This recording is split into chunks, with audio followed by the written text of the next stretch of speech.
Welcome to another video by your friend Matthew. I am down here in South Georgia. It's been quite some time since I recorded a video or put out a video like this where I freestyle about a specific topic that I've been reflecting on. But here we are, October 2024. I am staying with my parents down in the rural scapes of South Georgia, and I take this walk every day, or try to, with my amazing companion, Georgie. And I decided to record a video today on my walk about something I've been thinking about, which is salvation, right? So down here in South Georgia, I am saturated by Protestant Christianity. My father actually is a pastor now at a nearby Methodist church. He has not been a pastor his whole life until the last couple years, and he is now. And I've been attending his church services out of support for him, and that's been interesting. So as always, I've been exploring and thinking about and reflecting on and journaling and daydreaming about religious questions, you know. I've been drawn to religious questions for at least 20 years in a very kind of devoted way. And these days, you know, for quite some time, since I don't subscribe to the doctrine or dogma of any specific religion, but since at the same time I am drawn to learning more about religion and learning more about the religious impulse that is universal. I mean, not everybody is drawn to religion, but something like religion has pervaded human culture across the world for quite some time. And there's a lot to be said about that. You know, I probably will make a whole video about what I see as kind of the most dominant aspects of the religious impulse across the world. But today I want to talk about one specific element, which is salvation. I would say that all the major religions have their own version of salvation. You know, we usually think about salvation maybe exclusively in the context of Christianity, but even something like Buddhism, I would say, has a version of salvation. You know, in Buddhism, our natural condition is suffering inducing. You know, we create our own suffering through our attachments and through our inability to embrace the impermanent nature of reality, and we are entangled by our egoic narratives about ourselves and others in the world, and all these things, among other things, kind of end up sticking us in loops that cause suffering for us. And there are ways to free ourselves from those loops. For example, meditation practices can potentially kind of allow us to start to de-loop from that, and therefore allow us to reduce our self-created suffering and things like that.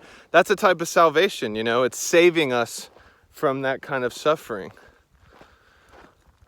saving us from the suffering of samsara, you know, the wheel of life and death and birth and, you know, death and rebirth and all that stuff, right?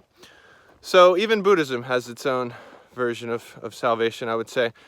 But since I've been saturated by Christianity down here, I've been, you know, I've been, as usual, trying to basically see the more esoteric significance of the main features of Christian doctrine, you know, in the sense that esoteric usually means, kind of some of the key words are inner or hidden, right?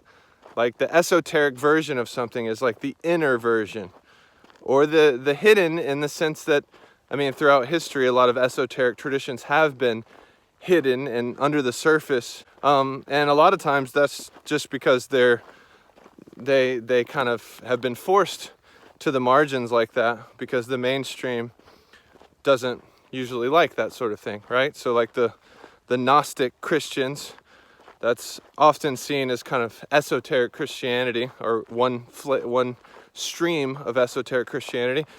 And the Gnostics, you know, mainstream Christians haven't ever really liked the Gnostics very much, right? So there's many reasons why these more kind of alternative versions of each religious path have been somewhat hidden, or operating at the margins. So anyways, I like to look at the esoteric significance of these things, and I guess you could say I'm looking for the more universal, or what I call transversal, because, you know, to me transversal means kind of like the more boxes something checks, the more transversal it is. Yeah, so I started to think about more transversal salvation. Like what are all of us, what can all of us be saved from, and how can we access that salvation not under the umbrella of a specific religious doctrine or dogma or set of beliefs, but more kind of just through direct experience that doesn't require allegiance to a specific religion. And so one thing I thought about is that I believe, and many spiritual traditions address something similar to this, which is, I believe that I think as Meister Eckhart said, there is a part of the soul that can never be wounded, something like that. There is a part of the soul that can never be wounded. I think that there is an unwounded dimension to ourselves, and if you're interested in that, you should check out some Advaita Vedanta stuff, or some Rupert Spira. He's a living teacher that really talks about this sort of thing. But I believe, so this is you could say this is a belief, but I believe that we have an unwounded part of ourselves, and we can rest in that, or we can taste stillness or spaciousness, which I think is related to unwoundedness. And I think that by acknowledging this unwoundedness, which you could think about, I have thought about it as unwounded consciousness. So, you know, in meditation traditions, they talk about like the observer or the watcher. And a lot of traditions say that we should even move past that, because the observer is still dualistic, because, you know, X, Y, and Z. And I understand that, but let's not get that complicated right now. I think that we can look at the contents of consciousness via unwounded consciousness, and the unwounded consciousness can look at anything and not really be wounded by it. It doesn't get bruised by it, you know? Whereas like our ego, you could say, does get super affected by the contents of consciousness. Whereas unwounded consciousness can just kind of observe it, can just look at it and not be affected by it. And I know that that can potentially sound like a form of escapism, and perhaps it can be a form of escapism, but it can also be a way of healing. You know, when we're so entangled by the contents of consciousness or the content of anything, you know, just even whether we're looking at something inside of ourselves or outside of ourselves, we get entangled and very affected by all that. And to be able to kind of rest in the unwounded part of ourselves, I think can be extremely healing, and can kind of allow us to stop clutching and clinging so tightly and being so entangled and wound up in a way that often makes us, you know, either angry or anxious or stressed or depressed or afraid. And so I think unwoundedness, acknowledging and tasting and accessing our own unwoundedness, or the unwounded part of us, that is a type of salvation. I think that a second type of salvation is shifting from viewing and experiencing ourselves as separate and realizing that we are intertwined with other people and with essentially everything that allows us to exist and everything that coexists with us. You know, that is kind of, you know, Buddhism has a lot to say about that sort of thing. So I've learned a lot from Buddhism about this type of salvation, interdependence, mutual arising, mutual origination. These are some terms that Buddhism uses. But yeah, so, you know, I think that one way that a lot of us feel a lot of the time is separate and disconnected and isolated. And, you know, I'm somebody who I think it is important to kind of have a sense of individuality and personhood. And so I don't think that we should dissolve that.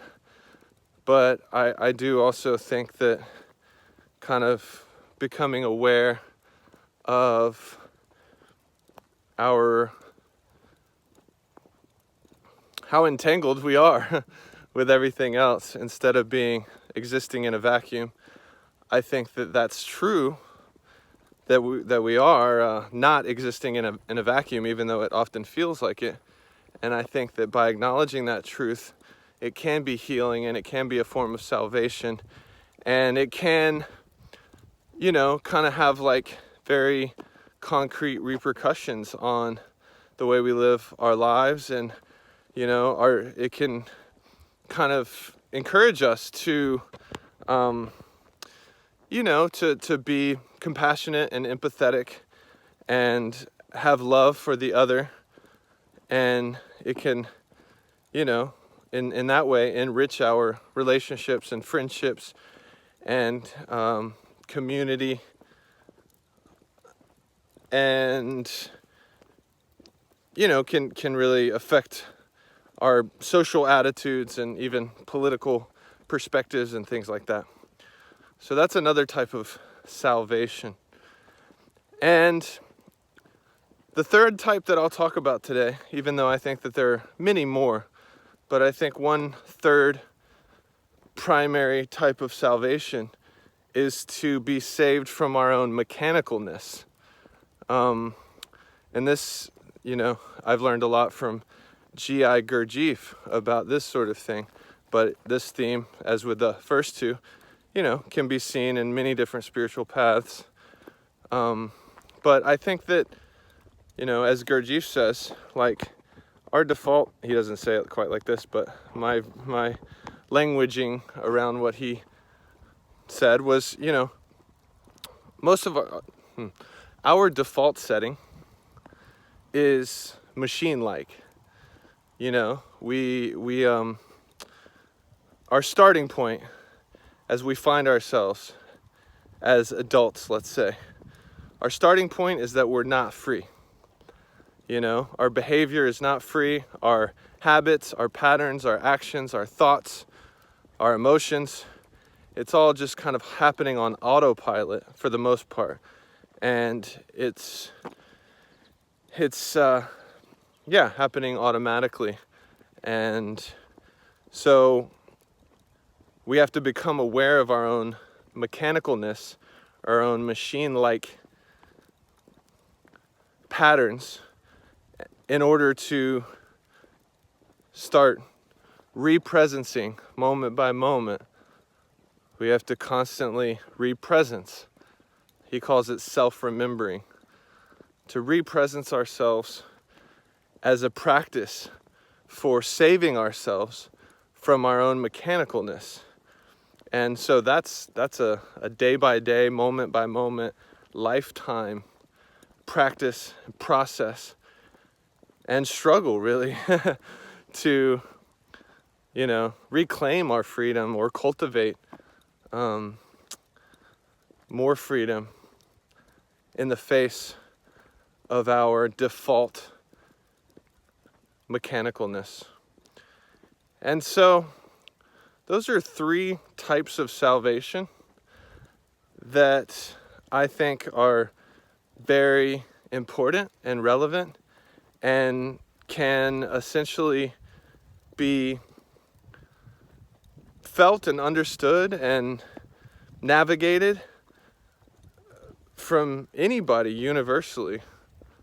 I know that's a big statement, but I think that those kinds of salvation are much more transversal and relevant to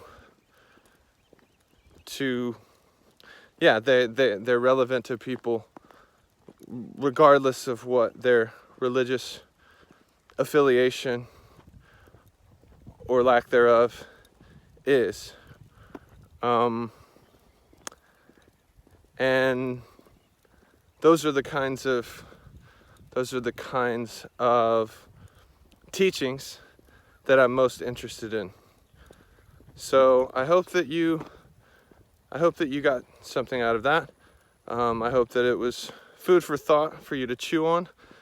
Feel free to comment on this video and just kind of any disagreements, that's fine. Questions, thoughts, feelings, impressions, ideas, anything related to what I said in this video. And until next time, peace.